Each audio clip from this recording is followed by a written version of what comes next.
Hi friends, welcome to my channel Kanmani's Gallery. I hope you all are happy. இன்றைக்கி மார்னிங்லேருந்து afternoon வரைக்கும் நான் என்ன cook பண்ணேன் அப்படிங்கிறத ஒரு vlog-ஆக போட்டிருக்கேன். இன்றைக்கி மார்னிங்லேருந்தே பார்த்தீங்கன்னா இங்கே ஒரு சில் கிளைமேட்டாக இருக்குது, லைக் டிசம்பர் மந்த் மாதிரி இருக்குது. ஸோ அதனால் மார்னிங்கே வந்துட்டு பூரி மசாலா செய்யலாம் அப்படின்னு சொல்லிட்டு அதுக்கு தான் ப்ரிப்பேர் பண்ணிட்டு இருந்தேன். பூரி மசாலா சின்ன வயசுலேருந்தே என்னோடய ஃபேவரட் ஃபுட்டு. சின்ன வயசில் சாப்பிடும் போதெல்லாம் அந்த மசாலா சாப்பிடும் போதெல்லாம் எப்படி இது செய்கிறாங்க, இவ்வளோ டேஸ்ட்டாக செய்கிறாங்க அப்படின்லாம் நான் யோசிச்சிருக்கேன். இது செய்கிறதுல ரொம்ப கஷ்டமாக இருக்குமோ அப்படின்லாம் திங்க் பண்ணியிருக்கேன். ஆனால் வந்துட்டு மசாலா செய்கிறது இவ்வளோ ஈஸி அப்படிங்கிறது இப்போ தான் புரிஞ்சுக்கிட்டேன். ஸோ மசாலாலேயே நிறைய வெரைட்டி, பூரி மசாலாலேயே இப்போ நிறைய வெரைட்டி செய்ய கற்றுக்கிட்டேன். எங்கேயாவது வெளியே போகிறோம் இல்லை எங்கேயாவது ட்ரிப் போகிறோம் அப்படின்னாலும் மேக்ஸிமம் மார்னிங் பிரேக்ஃபாஸ்ட்டாக நான் ப்ரிஃபர் பண்ணுறது பூரி மசாலா தான். ஸோ எந்த ஹோட்டலுக்கு போனாலும் சரி, மார்னிங் பிரேக்ஃபாஸ்ட் சாப்பிட்றதா இருந்தால் நான் பூரி மசாலா தான் சாப்பிடுவேன். ஸோ அந்தளவுக்கு எனக்கு அது ரொம்ப பிடிக்கும். கிட்டத்தட்ட ஒரு 2 மந்த்ஸாகவே பார்த்தீங்கன்னா வெயில் தாங்க முடியாத அளவுக்கு இருக்குது. கிச்சனில் ஒரு 5 மினிட்ஸ் கூட நம்மளால் நின்று சமைக்க முடியல.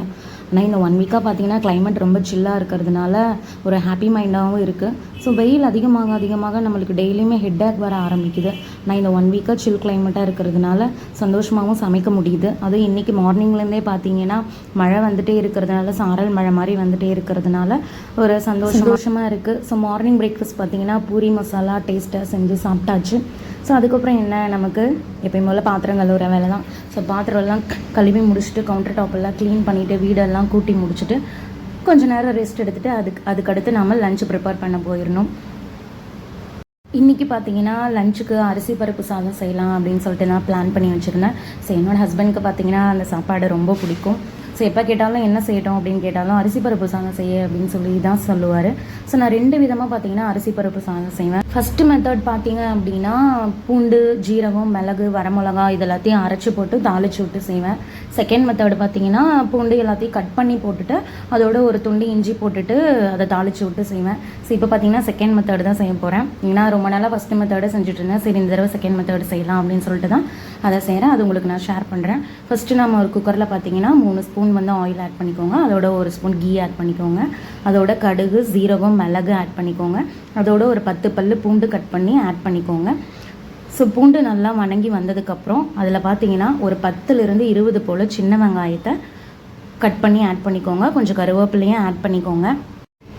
கருவேப்பிலை ஆட் பண்ணதுக்கப்புறம் அதில் ஒரு 10 போல் வரமிளகாயை கிள்ளி போட்டுக்கோங்க. என்னோடய வரமிளகா கொஞ்சம் காரம் கம்மியாக இருக்கிறதுனால நான் ஒரு 10 போல் போட்டிருக்கேன். அதோட ஒரு பச்சை மிளகா ஆட் பண்ணியிருக்கேன்.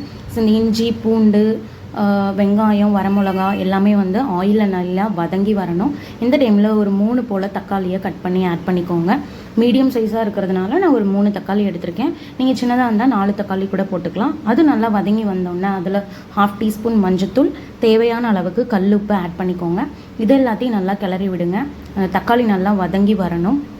இதெல்லாம் கிளறி விட்டதுக்கப்புறம் அதில் சாப்பாட்டுக்கு தேவையான அளவு தண்ணி ஆட் பண்ணிக்கோங்க. நான் 1 டம்ளர் எடுத்ததுனால 3 டம்ளர் தண்ணி ஆட் பண்ணியிருக்கேன். ஸோ தண்ணி கொதிச்சோன்னே தேவையான அளவு உப்பு பார்த்துக்கோங்க. உப்பு பத்தலைன்னா உப்பு ஆட் பண்ணிக்கோங்க. கடைசியாக பார்த்தீங்கன்னா அரிசியும் பருப்பையும் ஆட் பண்ணிக்கோங்க. அரிசி பருப்பு வந்து நான் ஒரு மணி நேரம் ஊற வச்சுருக்கேன். அப்புறம் ஆட் பண்ணிக்கோங்க. கடைசியாக பார்த்தீங்கன்னா கொஞ்சம் பெருங்காயமும் ஆட் பண்ணிக்கோங்க. கிளறி விட்டு இப்போ மூடி போட்டு விசில் போட்டுருங்க. நம்மளுக்கு டேஸ்ட்டான அரிசி பருப்பு சாதம் தயார்.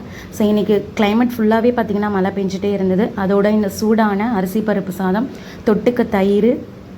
ஸோ சூப்பரான காம்பினேஷன். ட்ரை பண்ணி பாருங்கள். உங்களுக்கு இந்த வீடியோ பிடிச்சிருக்குன்னு நம்புகிறேன். தேங்க்ஸ் ஃபார் வாட்சிங். சப்ஸ்கிரைப் பண்ணுங்கள், லைக் பண்ணுங்கள், கமெண்ட் பண்ணுங்கள், ஷேர் பண்ணுங்கள். Thank you guys.